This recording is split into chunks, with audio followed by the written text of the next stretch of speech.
To the next level, moja kwa moja kutokea pale Byte Gang kwa mwanetu Lava Lava, si ndio?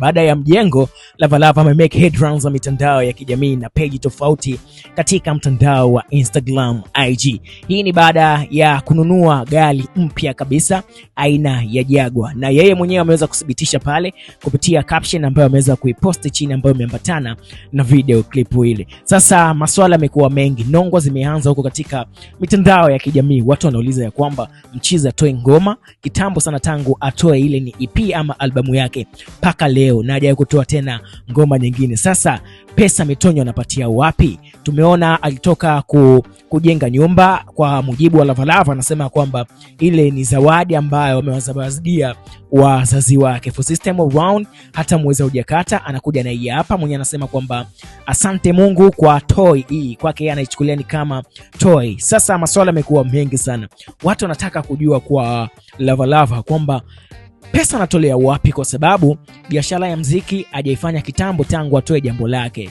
Sasa hivi napozungumzia kwamba miezi imekata, sasa anawezeshaje kuendeleza maisha yake na baada ya kazi kustop kutoa kwa kipindi fulani hivi. Sasa maswali ya walimwengu kupitia mitandao ya kijamii imekuwa kama mengi hivi, hawaelewi kwamba Mchizi hela anatolea wapi. Lava Lava Mitonyo ya kufanyikisha haya yote anatolea wapi? Alianza na nyumba.